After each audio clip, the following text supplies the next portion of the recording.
Hey, I've been thinking we should live separately. What? Now that Anna has grown up, there's no need for us to live together every day, right? I was so shocked by my husband's words that I couldn't speak. I had married a man with a daughter from another marriage, and now that she was an adult, he was saying this. So, you married me because you wanted me to be a mother? Don't get all hysterical on me. We've been married for a long time now, living separately won't be much different, right? It was all so sudden, I couldn't organize my thoughts, and after that, my husband didn't even try to have a proper conversation with me before deciding to move out. Especially since he had quit his job 6 months ago and had been living on my salary. It was only because of the revenue from the company I run that we could live. Anna, Dad wants to live apart from me. What about you? Even though Anna wasn't very close to me, we had been together for over 10 years. If Anna cared for me, it would have been some consolation. That's what I was thinking when I asked her. Huh? Why would you think I'd live with you? I'm obviously going to go with Dad. I'd never live with some stranger, no way. Anna said this directly to me, with a smirk on her face. It's true. People with the same DNA really are alike. It's fine if you want to live with Dad, but calling me a stranger, isn't that a bit much? No, since we're not blood related, I don't want you acting like you're my mom. I've never thought of you as my mom, just a housekeeper. If you want to come as a housekeeper, I guess we could hire you. Maybe for about $3 an hour. The way she talked down to me made me realize maybe I need to accept reality. Expecting anything from these two was a mistake. Maybe it's best for me to move on and live a meaningful life on my own. That's what I convinced myself. After their request, I started looking into moving out to live on my own. Then, one day, when I got out of the bathroom, I could hear Anna and my husband talking in the living room. Wait, Lisa is going to live with us too? This is super awkward for me. You're going to move out once you graduate from college anyway, so it's not a problem to live together for that period. She's going to be my new wife, so try to understand. I remember my head going completely blank from the shock. My feet stopped in their tracks, and my heart rate shot up. Living with my husband's new wife. He had been cheating on me without my knowledge. At that moment, all I could think about was getting revenge on these two. My name is Michelle, and I currently run a luxury car rental business. I've been able to leave most of the management to others now, but getting here was a series of hardships. It goes back about 10 years. After graduating high school, I was desperately saving money while working in sales at a company. Ever since I was a child, my dream was to drive a convertible. And I was determined to make that dream come true. At my job, which was mostly low base pay plus commission. The more I worked, the higher my salary went. Congratulations! You're the top salesperson this month again. You're really doing great. Thank you. I have goals, and I want to save up. Sales isn't something you can just will yourself to succeed in. You're really amazing. Keep it up. My efforts were recognized by my bosses and colleagues, and I was really happy during that time. Eventually, even though it was a domestic model, I bought my dream convertible. I had to work even harder because of the loan payments, but it motivated me more, and I continued to achieve good results. Then, one day, as usual, I was checking the news online when I came across a job listing. It was for a dealer specializing in used imported cars. I've always loved cars, and the job opening was for sales at a dealership. Of course, compared to a car dealer, my knowledge of cars was pretty limited. However, I could leverage my sales skills, and more importantly, I couldn't pass up the chance to work at a dealership, a dream come true. I went for the interview immediately, and the interviewer decided to hire me on the spot after seeing my resume. Though it meant inconveniencing my current company, I explained my situation and decided to change jobs. Since then, every day has been fun, and I've really enjoyed my days. I learned about the ins and outs of running a dealership, and eventually, I decided to start my own business. I had a solid business plan, and though it was small, I started a luxury car rental business. There were many challenges at first, but working tirelessly every day, the number of customers grew, and before I knew it, I had 10, 15, 20 luxury cars in my fleet. The joy of growing my own company and the fun of owning so many supercars were incredibly fulfilling, and I dove deeper into my work. In the midst of all this, I turned 35. I started to think seriously about settling down. Then, one day, I met a man through a friend's introduction. He was divorced with a child, but that didn't bother me much. Whether he was divorced or had children, to me, it meant he had more life experience. Nice to meet you. Nice to meet you too. Thank you for making time to meet. His first impression was of a very smart and kind person. His height, weight, and face were average, but more than that, it was his smile and the atmosphere while we talked that seemed really kind. We sat down together. He seemed a bit nervous. Thanks to my job, I was used to talking to lots of people, so I wasn't that nervous dining with someone I was meeting for the first time, which worked in our favor, and we quickly hit it off.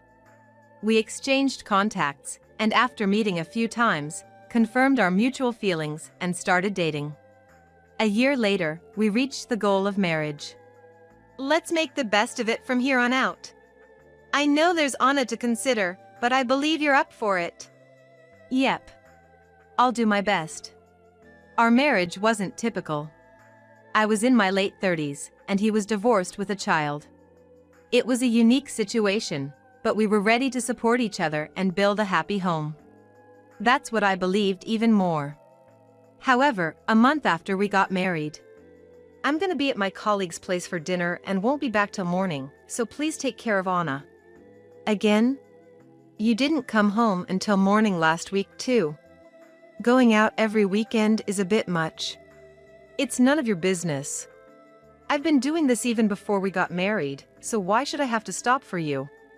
Well, just because you did it before we were married doesn't mean you can keep living the same way. We're a family now, you need to consider that too. Isn't it a bit selfish? Before we got married, he was really kind, but after, he started to only think of himself. He often went out drinking until morning, showing no consideration for me. Just married, and still not having established a good communication with his child, yet he goes out drinking till dawn. He could be a bit more considerate. The man I dated was sensitive to these matters. That's why this change in him made me sigh. Maybe he's the type who doesn't care once he's caught them. That's what I started to think. Anna, looks like your dad won't be back till morning. How about we go out to eat tonight? No, I'm not going. I'm hanging out with friends, so give me some money. Going out! Anna said this and silently stretched out her hand to me. Was she asking for money? I knew she hadn't opened up to me, but this felt a bit rude. That's what I thought. Of course, growing up without a mother around, some of this was to be expected. Her father was probably too busy with work to give her much attention or time. But I was soon to find out how naive that thought was.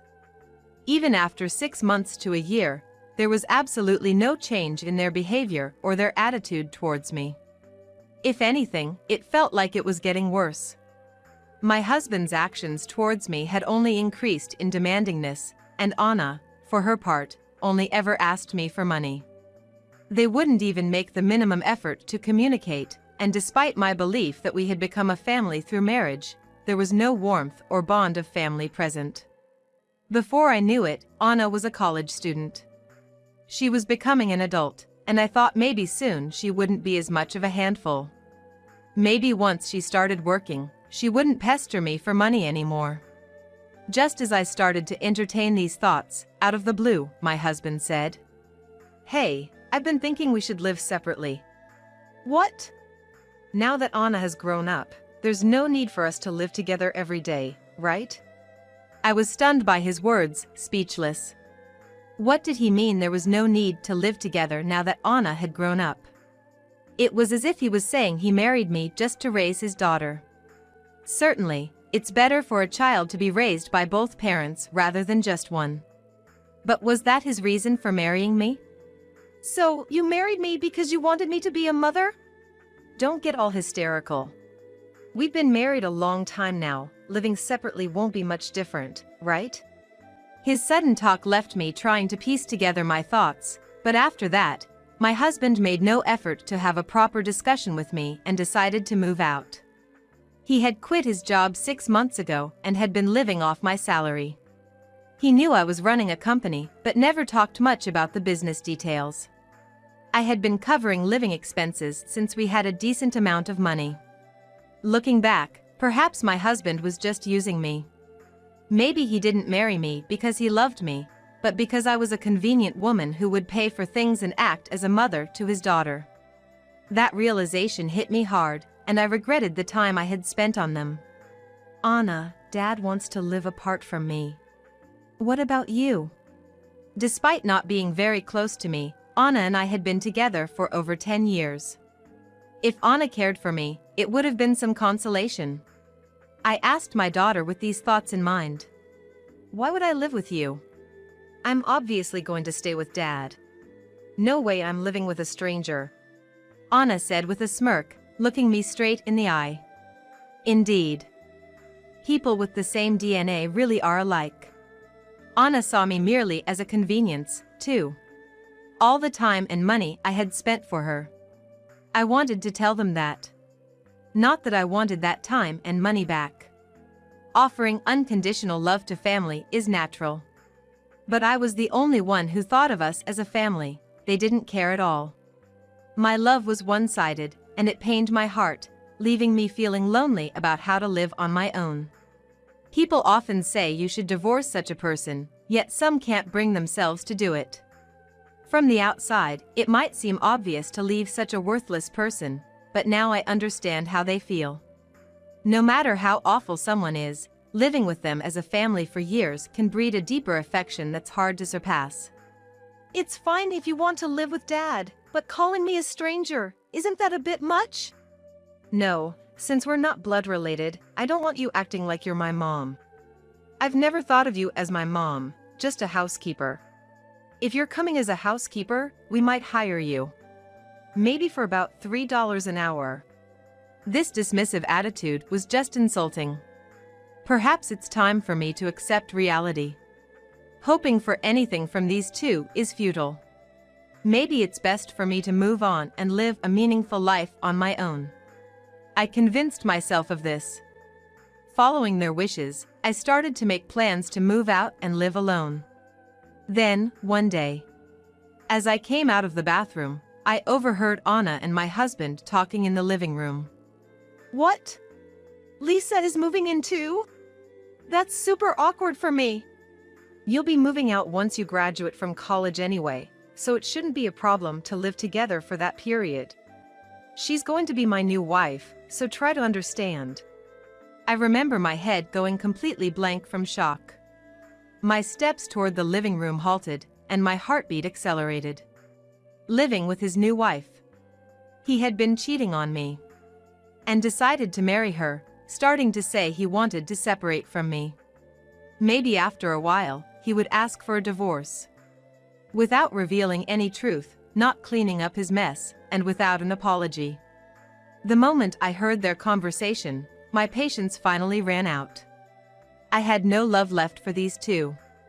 All I could think about was getting back at them. When do you plan on leaving this house? And you, Anna? Since this house is leased under my name, I'd like to know the exact date you plan on moving out if you are. I haven't decided on the exact date yet, but probably within next month. Of course, I'll be moving out too. Oh, and about the housekeeper thing, if you really want to hire me, I might consider it. There she goes again, saying weird things. I couldn't help but sigh at my daughter smirking as she said that. Well, there's no point in worrying too much about it. I'm going to say goodbye to these two anyway. You really think I'm going to be your housekeeper? You're not serious, right? I don't know how an old lady like you is going to manage on her own, but can you live without relying on us? No, wait a minute. At that moment, my husband stuttered, perhaps nervous. He probably hadn't told her yet that he had quit his job. That's why Anna could afford to be so bold with me. But reality isn't so kind. I don't need to do that. I own a company that makes millions, so I certainly don't need a job paying $3 an hour as a housekeeper. I want to ask you, though, not working and can't do housework, worried about living with someone worth about 50 cents an hour? I'm getting a divorce, so it's none of my concern. What? Anna looked utterly baffled the moment I said that. Obviously. She probably didn't think I ran such a successful company. But the way Anna has treated me is a fact. No amount of regret changes that fact. I no longer had any affection left for Anna. Only a desire to make them regret their actions. I'm filing for divorce, so sign these divorce papers before you move out.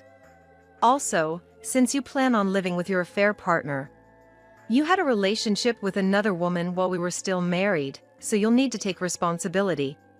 Wait a minute. What do you mean by divorce? Don't play dumb. You know you've been cheating. I haven't cheated. I just wanted some time to myself since our marriage has lasted so long. Suggesting that we live separately wasn't about ending our life together. I heard you two planning a new life together, talking about remarriage.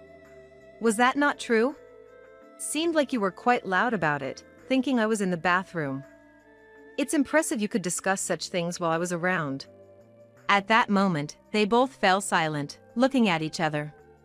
They must be regretting their unnecessary actions, but it's too late for regrets now. Even if you deny it, I have evidence of your cheating. I have no attachment left for you two, and I certainly don't plan on living with you anymore. But, wait. Are you serious about divorcing me? Hang on, Mom. You're misunderstanding. What we were talking was... She called me Mom? I remember exactly what she told me when I brought up separating. She wouldn't let her forget. She clearly looked me in the eye and said we weren't family, calling me just some woman. At that moment, I felt utterly disappointed, and any familial bond was completely gone. Just when it's convenient, she resorts to calling me family. I'm not your mother, not family, nothing. Just a stranger, I thought to the core. Although anger was bubbling inside me, getting emotional and angry wouldn't lead anywhere. I decided to take a deep breath and calm my mind. Could you not flip-flop on calling us family only when it suits you? You sided with your father, knowing he cheated. If that's your decision, I respect it. So, could you not change your stance depending on the situation? Wait, Mom. I truly respect you, and there's a big reason for this situation. A big reason? If there's such a grand justification, I'd love to hear it. Where's the reason to affirm cheating and smirk about treating someone who's been in your life for over a decade as a stranger? Convince me. I pressed her seriously, and may be surprised by my insistence. She looked down and fell silent again. Words that came out reflexively, showing no conviction. That's why she goes silent with just a bit of pressure. Talking to them was just a waste of time, and I wanted to end it quickly. Whatever you say now, my feelings won't change, so don't make me angrier than I already am. Wait a minute. Are you really intending to divorce me? We're not a family. And with the money you're making, we could all live happily together. As I've said before, can you stop pretending we're a family now? It really infuriates me. We are no longer a family. As you said, we're not related by blood, practically strangers. The past years were just a waste of time. I said this and left the house. I left in a huff, but I didn't have anywhere in particular to go. So, I decided to kill some time at a nearby cafe. I had gotten a bit heated and emotional, but everything I said came from the bottom of my heart. I no longer saw those two as family, and just sharing the same air with them made me nauseous. The things they did to me were atrocious, betrayal itself. I wanted them to truly understand that. After killing about 4 hours at the cafe, I had nowhere else to go, so I decided to return home. I picked up some dinner on the way back, and when I got home, my husband and daughter were waiting for me at the entrance. Maybe I will get an apology. But even if they marveled now, my feelings wouldn't change. That's what I thought, but... You're really not going to reconsider the choice of divorcing us and cutting ties? Of course not. Why would I think of living with you any longer? If that's what you want, but remember, it's the same as you giving us half of your assets as part of the property settlement. Is that your aim? You might want to bring us down to rock bottom, but the world doesn't work with such unfair outcomes. You talk about making Dad take responsibility, but if we're divorcing, you'll have to take on some of that responsibility too, won't you? No. What are they even saying? I was so furious and appalled I couldn't speak. Of course, dividing assets in a divorce is standard. I understand that much. But to hear them say it so blatantly. They're not remorseful at all. Their desperate pleas not to divorce, to work together as a family, were lies. They've proven that themselves. But no matter what they say, my decision won't change. I intended to divorce my husband and cut ties with them, regardless of the property division. And owning several cars and making a huge revenue doesn't mean all of it is subject to division. Sure, there might be a property division, but I only take the minimum salary, so there's hardly anything to divide. I haven't been able to save much either. Well, I don't need savings since I have a salary from the company. And those cars? They're all registered under the company, not me personally. They have nothing to do with our divorce. They're not marital property. What? So, after the divorce, we get nothing? That's ridiculous. While you say that, you must be hiding other assets, right? If you're that suspicious, why don't you hire a lawyer or whatever and investigate thoroughly? That is, if you can afford it. Seeing no point in engaging further, I immediately returned to my room. An hour later, they came back to my room saying they had something to say, but I ignored them completely. They couldn't enter since I locked the door, but I could hear them apologizing outside my door, and I was just astonished.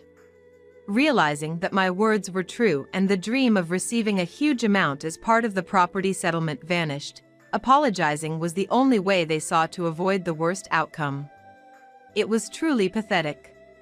But I had no intention of accepting their apologies, considering it a waste of time, so I used earplugs and went to sleep. Surprisingly, I fell asleep quickly and had a good night's sleep. Maybe their apologies served as a lullaby. The next day, I packed my things and headed to a hotel. Until the very end, they pleaded with me not to abandon them, but I didn't speak to them at all. Then, with the help of my attorney, I proceeded with the divorce. There was already evidence, and it seemed my husband had resigned himself to not being able to escape the situation. The divorce was finalized. Now officially strangers, I declared estrangement from my ex-husband and ex-daughter, ready to start anew. I heard later that the two of them went on to lead the worst kind of lives. He had nearly wiped out all the savings my ex-husband had, and the woman he was seeing dumped him. While we lived together, I had been the main provider, allowing him to spend his earnings on his affair. The other woman had misunderstood his financial status, thinking he was earning a lot, and had even decided to marry him. But once he was left penniless, she wanted nothing to do with him. Now alone, my ex-husband struggled with no money, no partner, and was plagued by loneliness and anxiety about the future, making repeated mistakes at work. It seems the fact he had an affair spread within his workplace, and unable to bear the stress, he eventually quit his job. As for my ex-daughter, she continued attending college for a while but had to voluntarily withdraw due to lack of someone to pay her tuition. She did find a job eventually but had to support her father with her meager salary, causing her a lot of stress, and now she too has cut ties with him. Had they stayed with me as a family, they could have been enjoying a good life by now. What a foolish choice they made. For me, cutting ties with such exploitative people feels like a relief. staying with them would have eventually led to unpleasant experiences at some point in life. I might have wasted years, but ultimately, it was a valuable life lesson. I don't know if I'll remarry or what my life will become. However, I plan to focus on my business and live every day without wasting any time. Regardless of power or wealth, love is essential in relationships. Without love or bonds, it can't be considered an important relationship. I want to spend my time with people who value me not for convenience but cherish me as a person. That's the secret to enjoying life, and it's what I've learned from this experience.